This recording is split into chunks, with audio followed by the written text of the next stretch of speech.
તો તમે જોઈ શકો છો કે આપણી એકદમ ટેસ્ટી ચટપટી ખાવાની મજા જ પડી જાય તેવી રગડા પેટીસ બની અને તૈયાર છે. તો છે ને એકદમ સરસ, તો જોતા જ ખાવાનું મન થઈ જશે. હાલો ફ્રેન્ડ, તો તમારું સ્વાગત છે મારા રસોડામાં. તો આજે હું તમારી સાથે શેર કરીશ રગડા પેટીસની રેસીપી. તો ચાલો શરૂ કરીએ રેસીપી. આજે આપણે બનાવીશું રગડા પેટીસ. તો રગડા પેટીસ આપણે લીલા વટાણાની બનાવીશું.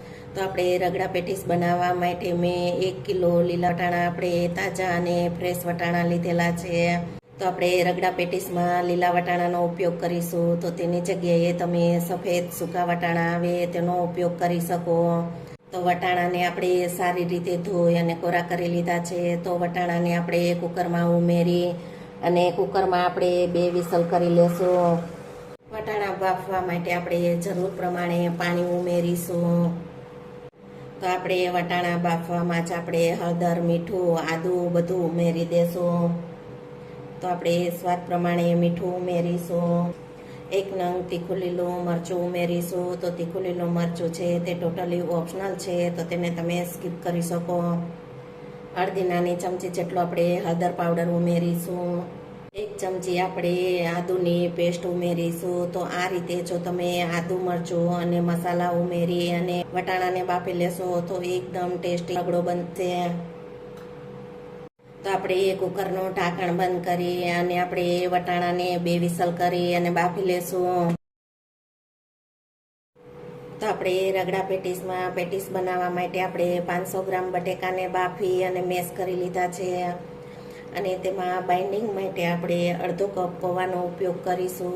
તો પૌવાની જગ્યાએ તમે કોર્નફ્લોરનો ઉપયોગ કરી શકો, બ્રેડનો ઉપયોગ કરી શકો, અને આપણે પાઉં જે આવે ટોસ્ટ તેના ભૂકાનો પણ તમે ઉપયોગ કરી શકો.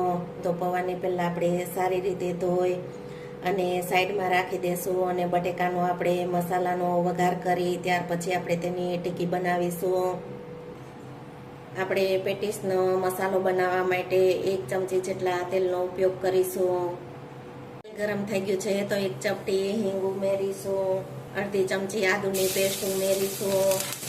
ચપટી આપણે હળદર પાવડર ઉમેરીશું. 1 ચમચી ધાણા જીરું પાવડર, 1 ચમચી લાલ મરચું પાવડર, 1 ચમચી આમચૂર પાવડર ઉમેરીશું. મેશ કરેલા બટેકા ઉમેરી અને આપણે સારી રીતે મિક્સ કરી લેશું.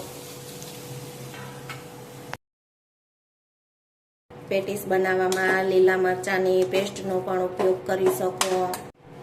તો આપણે જે આ ધોયેલા પૌવા છે તેને ઉમેરી દેશું. પૌવા ઉમેરી અને આપણે સારી રીતે મિક્સ કરી લેશું. તો તમે જોઈ શકો છો કે આપણે પેટીસનો મસાલો છે તે એકદમ સારો એવો તૈયાર થઈ ગયો છે. તો આ રીતે પહેલાં આપણે મસાલો બનાવી અને તેને ઠંડો કરી લેવાનો. તો મસાલાને આપણે 5 મિનિટ ઠંડો થવા દેશું. ઠંડો થાય ત્યાર પછી તેની આપણે પેટીસ બનાવીશું.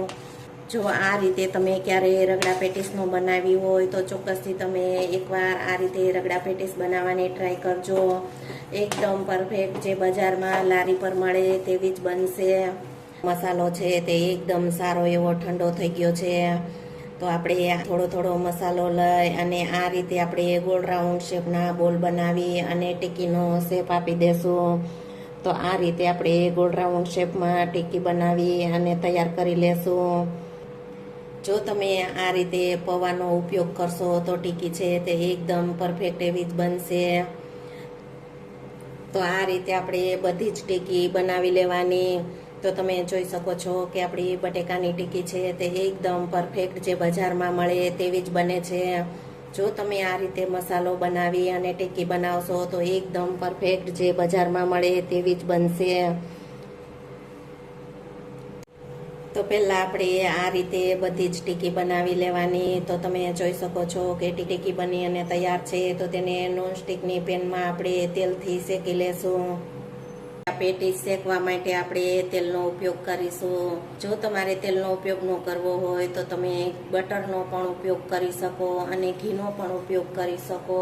આપણે તેલ ગરમ થઈ ગયું છે તો ગેસની ફ્લેમને આપણે મીડિયમ રાખી અને આ રીતે આપણે પેટીસને શેકી લેશું. તો આ રીતે આપણે એક સાઈડ પેટીસ શેકાય ત્યાર પછી આપણે બીજી સાઈડ તેને પલટાવી લેવાની. તો તમે જોઈ શકો છો કે આપણી પેટીસ છે તે એકદમ પરફેક્ટ એવી જ બને છે. પેટીસ છે તે બંને બાજુથી સારી એવી શેકાઈ ગઈ છે. તો આ રીતે આપણે બધી જ પેટીસને શેકી અને તૈયાર કરી લેશું.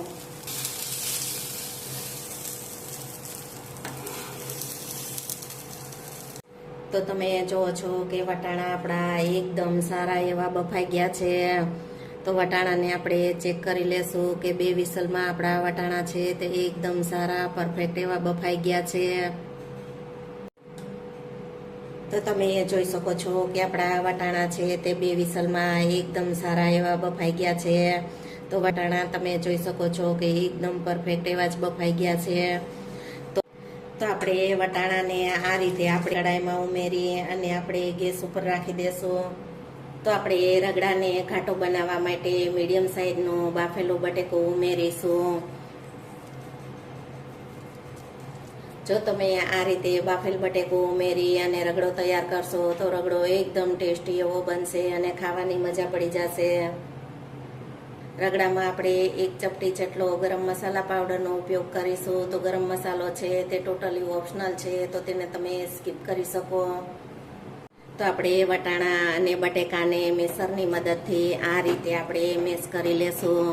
તો આપણે રગડા પેટીસ બનાવવાની એકદમ સહેલી અને સરળ રીત છે. તો જો આ રીતે તમે રગડા પેટીસ ઘરે બનાવશો તો ઓછી મહેનત અને ઓછા ખર્ચામાં બજારમાં લારી પર મળે તેવી ટેસ્ટી બનશે.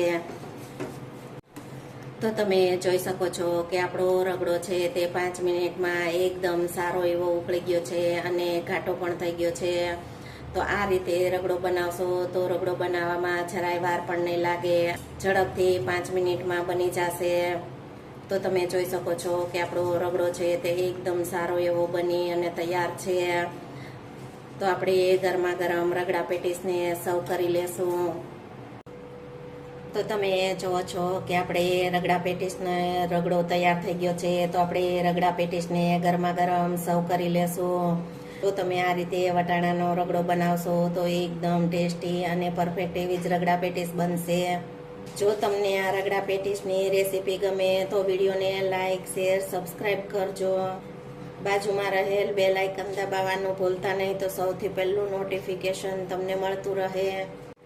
તો આપણે રગડા પેટીસ બની અને તૈયાર છે.